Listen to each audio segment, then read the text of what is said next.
Olá, tudo bem? Direto dos estúdios da B3, eu sou Carlos Sambrana e converso com Marcos Vinícius Gonçalves, CEO da Franklin Templeton no Brasil, sobre investimento global.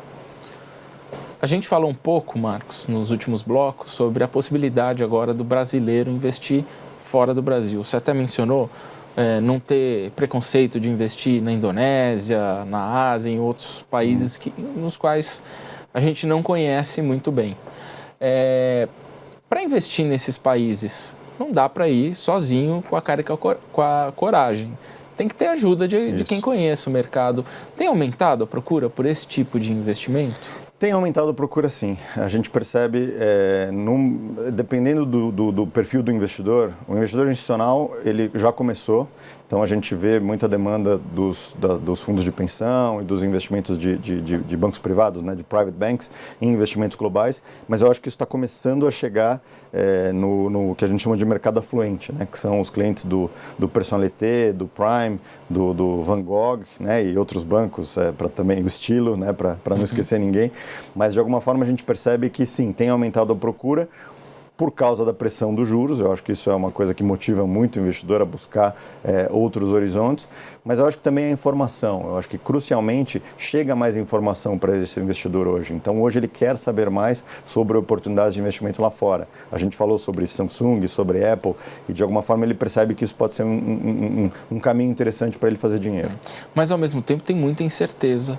Sim. A nível global. Sim. Quando a gente pega hoje os Estados Unidos, uma onda protecionista, a China, falando de BRICS, por exemplo, a China, Xi Jinping agora virou quase o imperador chinês, agora vai poder se reeleger quantas vezes ele quiser. Sim. O Putin, que vai caminhar para ser o comandante da Rússia mais tempo até que o Stalin, quando ele terminar esse mandato.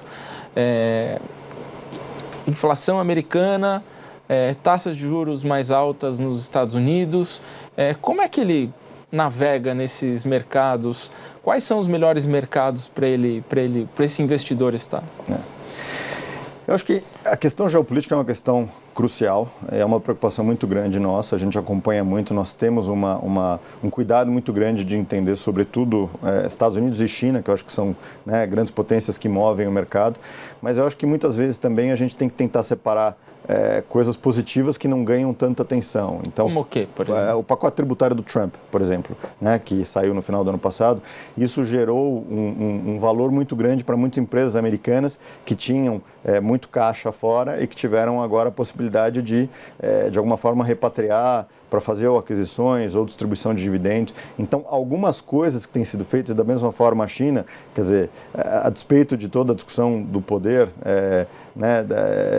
eterno, como a gente falou, praticamente eterno, mas tem algumas coisas que foram feitas do ponto de vista de política econômica que, para mercado especificamente, são positivas. Então, a gente tem que meio que separar as questões geopolíticas e todo o trabalho que é feito. Então, por exemplo, a questão de livre comércio, que ainda é uma grande interrogação, uma enorme interrogação que vai acontecer, por exemplo, com o NAFTA, mas a nossa visão como analista e como, né, empresa que faz a gestão de recursos, é que muitas vezes isso ganha uma atenção maior do que efetivamente se transfere em preços. Então, por exemplo, a gente não tem uma visão tão pessimista com a evolução do NAFTA. E eu acho que o mercado exagerou, por exemplo, na questão de México. Então, México se tornou um investimento extremamente atrativo para nós. E se toda essa discussão de NAFTA não for tão ruim como parece, ou como está precificado, a gente acha que vai ser um negócio muito interessante para nós. Então, de alguma forma, a gente tenta fazer um pouco a separação do que é geopolítica e a questão do que ganha muita atenção de mídia e todo o discurso populista, que a gente sabe que tem crescido muito, né, infelizmente, do que é efetivamente fundamento econômico, e a gente, obviamente, tenta gerir muito em cima do fundamento. Vocês acompanham bem o Twitter do Trump. Ah, então. Sem dúvida, todo mundo. Você mencionou o pacote tributário. Nesse momento, o pacote tributário do Trump foi bom. As empresas levaram dinheiro, né, trouxeram dinheiro de fora, botaram dinheiro dentro dos Estados Unidos para investimento. Mas muita gente diz que ele está armando uma bomba fiscal, que lá na frente, esse alívio que ele está dando de tributo para as empresas vai estourar. Isso, uma hora, vai pegar para a economia americana. Não tem esses dois lados também? Tem sim. Tem sim, é um ponto. A questão fiscal, a preocupação fiscal com os Estados Unidos é uma preocupação presente. Tanto que na nossa posição em renda fixa global, a gente tem uma posição muito pequena em Estados Unidos, basicamente é só, né, numa aposta de dólar contra ien, mas com relação à taxa de juros nos Estados Unidos, que foi uma pergunta que você fez antes, a gente é do campo que acha que o Banco Central ficou um pouco atrás da curva, né, como eles falam. Então ele foi um pouco leniente demais e a gente vê pressões inflacionárias sim. Então a gente vê uma normalização de taxa de juros dos Estados Unidos nos próximos 2 anos para poder refletir esse quadro fiscal, que é um quadro que a médio e longo prazo, sem dúvida, que causará uma preocupação. Mas a grande questão é ver como os Estados Unidos vão crescer e continuar crescendo para fazer face a isso. E eu te pergunto também a questão do aço, que é recente. O aço tributado, a tributação em cima taxação em cima do aço e do alumínio.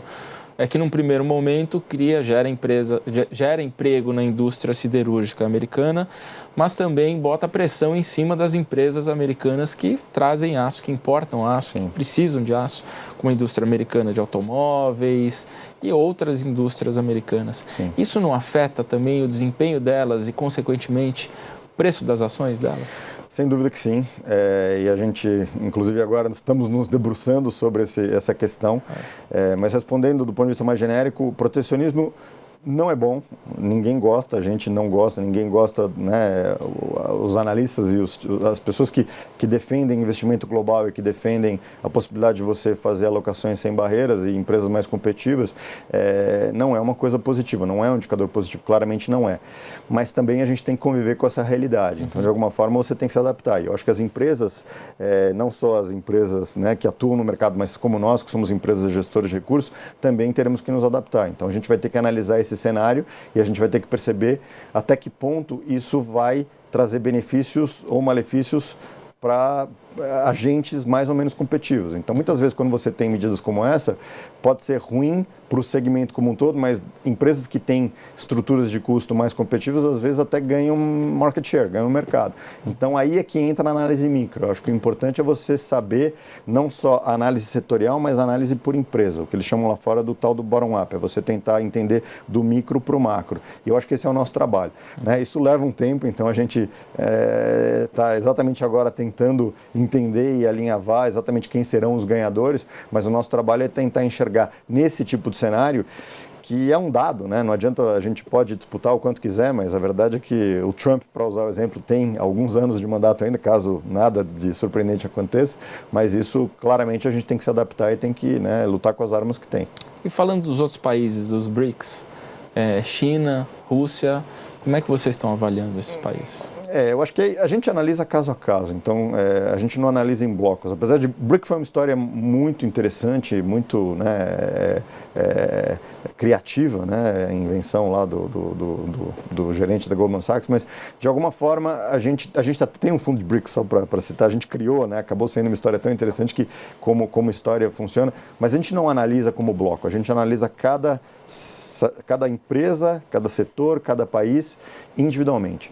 Então é muito diferente, por exemplo, você olhar uma Rússia do que você olhar uma China. A questão da influência demográfica, a questão geopolítica, eu acho que são blocos diferentes. Rússia, eu te diria que é um país mais complicado e mesmo como empresa, é até curioso dizer, a Franklin, a gente tem o orgulho de dizer que a gente nunca fechou um escritório em nenhuma parte do mundo e a exceção foi Rússia. Rússia a gente teve que fechar um escritório. Por quê? Por problemas geopolíticos. Então, basicamente foi isso. Foi uma questão de achar que naquele momento, aí eu estou falando década de 90, estou falando de coisas mais antigas, mas é um país, eu acho que um pouco mais complicado do ponto de vista geopolítico, do ponto de vista de governança, é um país que é mais difícil de fazer negócio. Não que não tenha grandes oportunidades, tem também. A mão do Estado é mais forte. É mais forte, a transparência não é tão grande, eu acho que aí é um país que você tem que ter cuidados adicionais. Eu acho que China é o oposto, né? A China tem feito um trabalho muito grande para ter maior presença e a China tem movido o mundo, a verdade é essa, desde a integração no OMC, foi o grande, né, o que eles brincam lá, foi o tal do game changer, né, o que mudou o jogo. E China a gente monitora, eu te diria que até com mais preocupação ou mais atenção do que a gente monitora Estados Unidos, porque China, alguma coisa que dê errado pode realmente ter um impacto muito grande. O que a gente tem conforto é que os membros, né, dos comitês de política econômica, presidente do Banco Central, sabem o que estão fazendo, a gente tem esse conforto, a gente tem essa confiança e de alguma forma a gente percebe também que tem um grande gap para ser fechado, né? Esses países da Ásia todos ainda têm um potencial grande de crescer renda. Então, China a gente acompanha com muito cuidado, mas China é um país que a gente investe muito e provavelmente vai investir mais. Então, fazendo essa diferença que você perguntou dos BRICS, eu acho que a gente analisa caso a caso. Índia, eu mencionei no começo que a gente tem uma presença muito grande. Índia é um país que a gente aposta muito. Índia é um país muito curioso, porque Índia a gente tem uma presença muito grande no varejo. E aí, quando você fala varejo na Índia, é diferente do varejo aqui. Se a gente acha que varejo bancário, por exemplo, aqui é o cliente pequeno, na Índia você tem fundos de investimento vendidos na banca de jornal a $10. Né? Então é uma capilaridade, o agente autônomo na Índia, ele tem um acesso absurdamente muito, né, mais capilarizado. Então a Índia é um país interessantíssimo de fazer negócio, tem uma questão de tecnologia muito grande, um investimento muito grande em tecnologia, então a Índia é um país que a gente tem uma confiança muito grande também. Agora, pelo que você falou, China hoje é o país que mais demanda a atenção de vocês. Sim. O que pode acontecer de errado que pode se alastrar pelo mundo, que você disse que vocês olham sempre com muito cuidado a China? Eu vou te dizer uma preocupação, que é a preocupação do sistema financeiro, né? Toda essa história do shadow banking, né? Como você enxerga o crédito, como esse crédito é concedido, se esse crédito está sendo bem concedido, quando ele não é bem concedido, como o governo faz quando ele faz uma intervenção, por exemplo, em uma seguradora, ou em um banco, ou em alguma entidade financeira como essas que eu falei, que não são do sistema, tipo shadow banking. Mas eu acho que aí a coisa fugir um pouco de controle. É você ter algum passivo, a semelhança do que aconteceu no Japão, né, no final dos 90, no começo dos 2000, e problemas que de repente começam a se multiplicar e que não estavam precificados. Eu acho que é um pouco isso. Brexit, vocês tinham isso no radar? Não. Imaginavam que ia acontecer o Brexit? Eu te confesso que era um cenário pouco provável, né? E aí a gente faz um meia-culpa, ainda que a gente não tenha uma operação, é curioso isso, a nossa operação no Reino Unido ela não é tão grande proporcionalmente. Na Europa a gente tem uma operação maior, na Alemanha maior, na Itália, do que a gente tem no Reino Unido. Então nós não fomos tão impactados como foram outras empresas que têm uma presença mais forte lá. Estão sendo, né? Porque esse é um processo que é um processo, né? É um negócio que está se estendendo. Mas era um cenário menos provável, mas aconteceu. Então agora a gente tem que ver como a coisa vai andar. Nós temos uma operação, na verdade, muito forte em Luxemburgo. Os nossos fundos globais, nós não temos fundos. Tem dois pontos importantes, dois hubs importantes, que é a Irlanda e Luxemburgo. Irlanda provavelmente vai ser mais impactado pelo Brexit, Luxemburgo menos. A gente está muito mais baseado em Luxemburgo, então de alguma forma o nosso impacto é um pouco menor. Mas eu te diria que entre Trump e Brexit está lá, né? Qual dos dois foi mais surpreendente? Não, foi muito surpreendente. O Brexit foi um negócio muito surpreendente. Tá ok, muito obrigado, Marcos. Eu que agradeço. E no próximo bloco conversaremos sobre o perfil dos clientes.